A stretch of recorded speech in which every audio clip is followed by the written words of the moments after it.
Obrigada.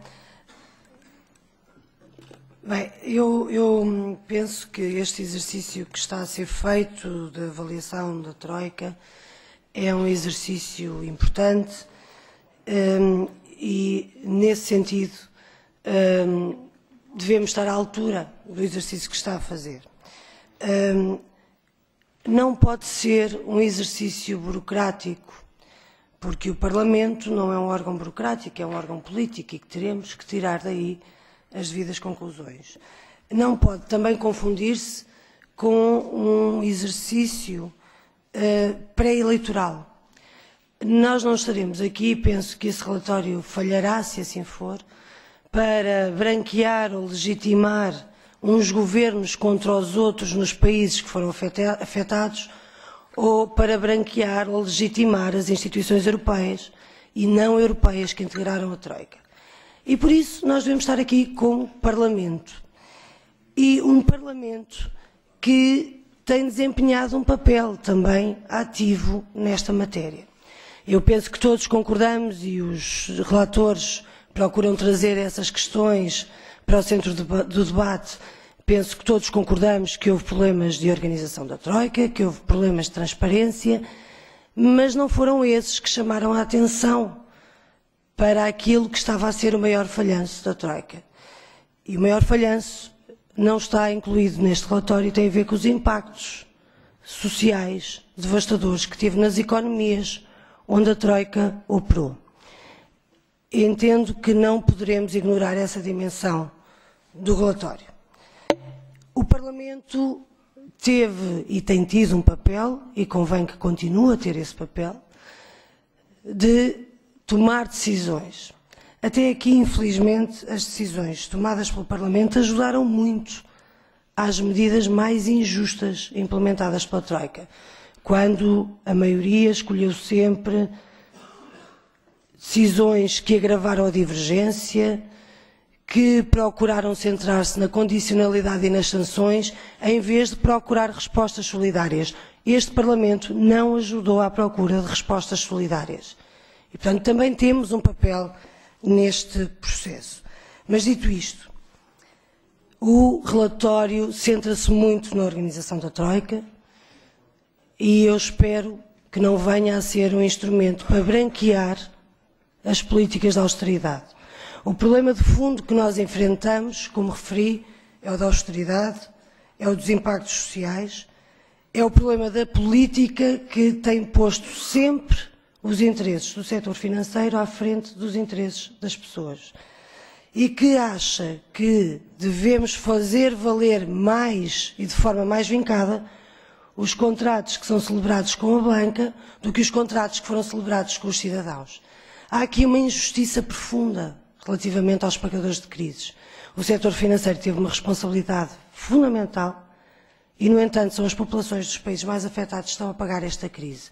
Isso já foi referido por alguns colegas e eu acho que não pode ficar de fora deste relatório.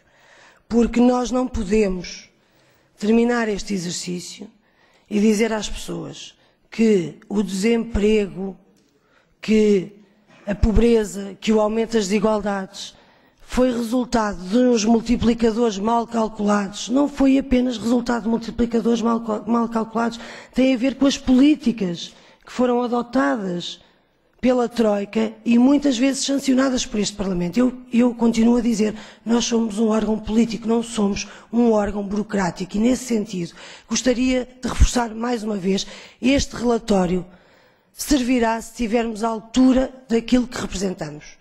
E o Parlamento tem que estar à altura. E estar à altura significa responder àquilo que são os impactos reais e concretos que a política da Troika teve nos países que foram afetados e dar atenção às questões sociais.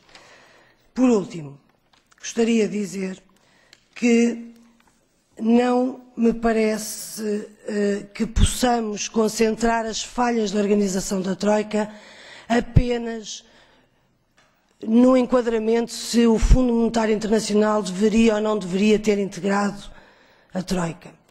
Como se a saída do Fundo Monetário Internacional resolvesse todos os problemas. Esse é um erro que não poderemos cometer. Sabe-se que a União Europeia não estava preparada para a crise e continua a não estar preparada.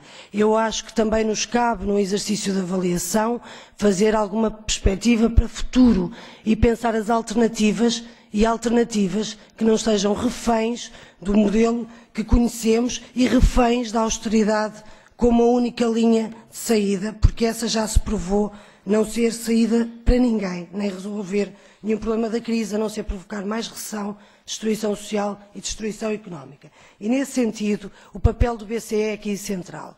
O BCE, sistematicamente, não podemos falar sobre o BCE porque o BCE é uma instituição com total autonomia e independência. No entanto, o BCE foi muito para além do seu mandato ao interferir diretamente nas políticas orçamentais de cada um dos países que estiveram sujeitos à Troika enquanto membro da Troika.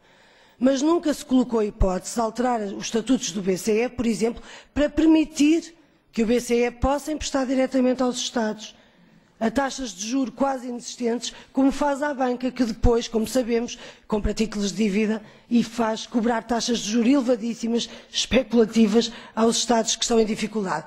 Essa é uma questão que temos que reabrir. Foi ou não foi uma boa escolha? E lamento, é neste quadro, não é em outro quadro, que isso se poderá fazer. É no quadro da avaliação da política da Troika, das consequências da política da Troika. Assim como temos que ter respostas e alternativas que verdadeiramente permitam combater os desequilíbrios macroeconómicos, que é uma coisa que ainda não foi feita. Isso tem que ser feito e cabe a este Parlamento, no exercício de avaliação, retirar também algumas conclusões. E, portanto, ao fim de um exercício como este, de audições, delegações, de ouvir os impactos, temos que ter a coragem de dizer também que não falhou, que falhou. E se falhou a política da Troika não foi apenas porque estava mal desenhada, e eu diria mesmo nós não teríamos precisado de Troika, mas eu sei que esta posição é minoritária nesta Casa, mas não foi apenas porque estava mal desenhada, foi sobretudo porque teve impactos devastadores e destinou países inteiros a uma espécie de gerações e gerações de recessão e de austeridade permanente, e isso não pode ser aquilo que deixamos como legado deste mandato aos cidadãos que nos elegeram. Obrigada.